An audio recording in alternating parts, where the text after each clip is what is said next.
Hello, friends and family. I wanted to come on here and share something with you today. I had got some really bad news on Saturday. My father in law has passed away from an extended illness. The first thing that I thought of when I got the news is that finally Gloria, my mother in law, my wife Beth, and her dad, David Hodge, now are together at home. You see, this world is not our home. We're just passing through. But they're in their heavenly home, rejoicing at the feet of Jesus. You know, this is what we live for our life. When we live for the Lord and we walk this Christian road of faith, this is what we look for, friends. Yes, there's weeping, there's sadness, there's sorrow. But yet, in the midst of all of that, there is joy and there's rejoicing in the passing of one that's made their calling and their election sure.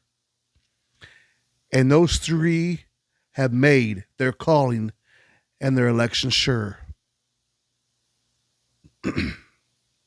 You know, I'm one that likes to share stories.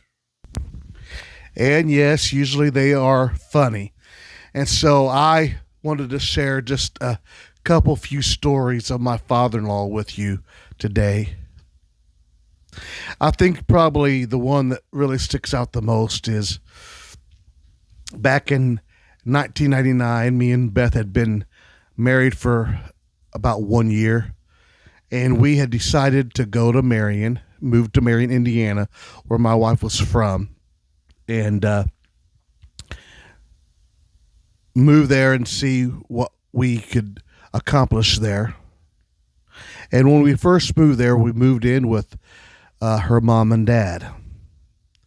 And it seemed like when I first moved to Marion, I could not get a job for the world. I mean, I had a very, very hard time finding a job for some reason.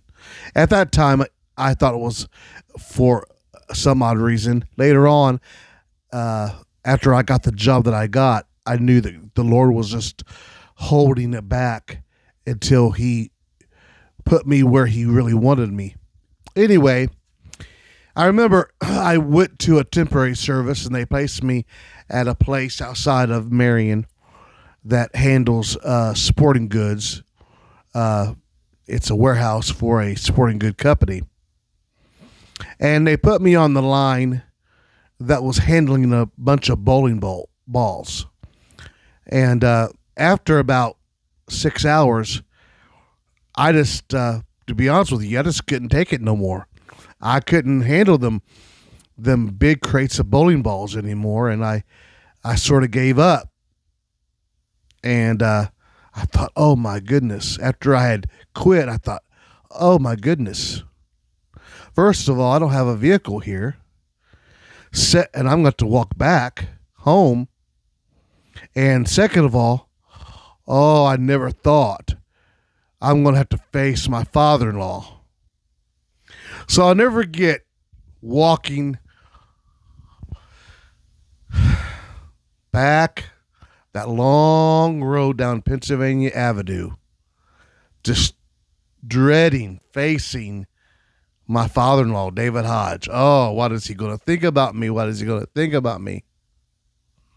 So when I finally got to their house, at that time we had cell phones already, and I hid in his van and called Beth and said, Beth, I'm out here in the van. Hey, I'm sorry I had to quit. I couldn't handle that job, but I don't know what I'm going to do about your dad. And Beth started laughing, and of course, you know what Beth did? She got right off the phone and went right to her dad and told him I was hiding in his hiding in his van. And here comes Dave Hodge out the door. He was a practical joker. He liked to be funny. He acted like he was taking his belt off of his pants, going to whip me or something. Here I'm in the van. I'm just scared to death. I don't want to face him.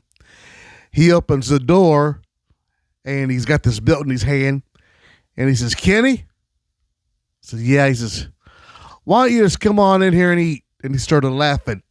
Just laughing his head off. He really didn't care. He told me later, "Hey, I'm going to tell you, there's been situations I've got myself in, I couldn't handle it either." Later on, I got a job at Cracker Barrel in Gas City. When I first moved there, that Cracker Barrel hadn't even been built. They might have started building it, but that was where God wanted me, at Cracker Barrel at that time. And that's why I wasn't getting this job that he was opening up for. He knew he wanted me there. And there was a lot of things that happened through that job at Cracker Barrel that really healed my marriage. That's where we met Brother and Sister Hand. And if it wouldn't have been for Brother Hand and the church there in Marion, me and Beth probably would have ended up in divorce. But God did a healing in our marriage at Faith Apostolic Church in Marion. Second story I want to tell you is after I had got my job at Cracker Barrel and me and Beth were about ready to move out, Dave delivered pizza for Two Your Door Pizza.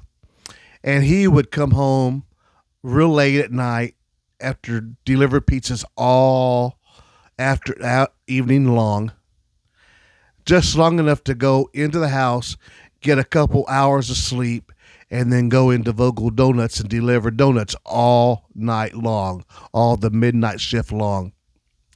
So a lot of times when I would get off from Cracker Barrel, me and Dave would show up at the house at the same time.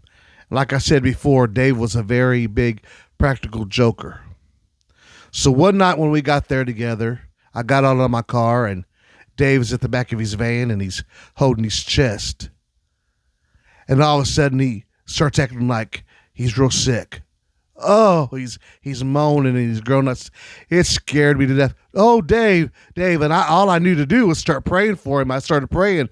I said, let me go in the house and call the ambulance. And I said, Beth, come out here quick.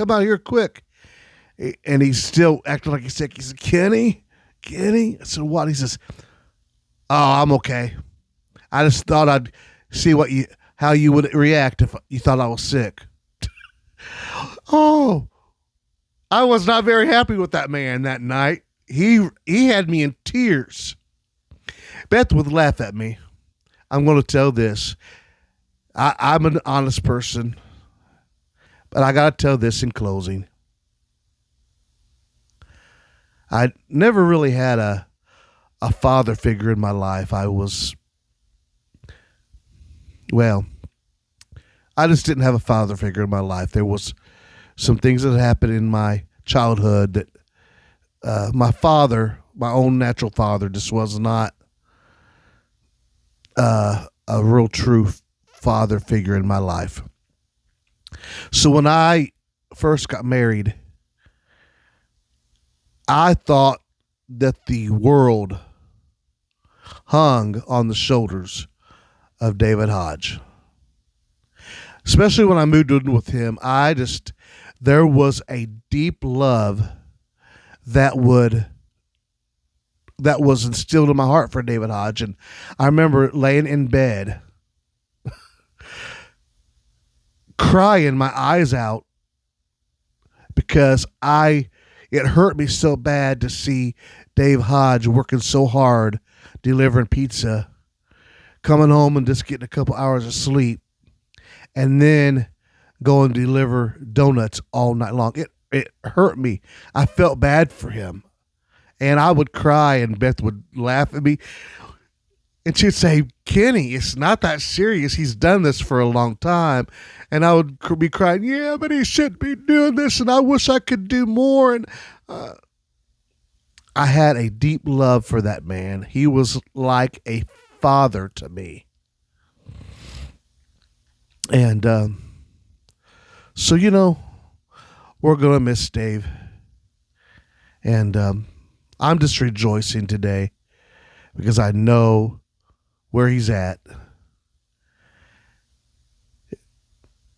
The people that helped take care of him to the last breath up in Indiana. I never got to go to Indiana after Beth had got sick and passed away. I hadn't ever been to Indiana all this time when he was sick. I had made plans to go and I just couldn't make it because of my job and obligations here in Missouri. But the people that took care of him had said every time he would go to the hospital or go to the nursing home, he would always say, I just want to go home. Just want to go home. Talk about his natural home. But I think that even when he was talking about his natural home, in the back of his mind, he was talking about his heavenly home. And David Hodge is home today.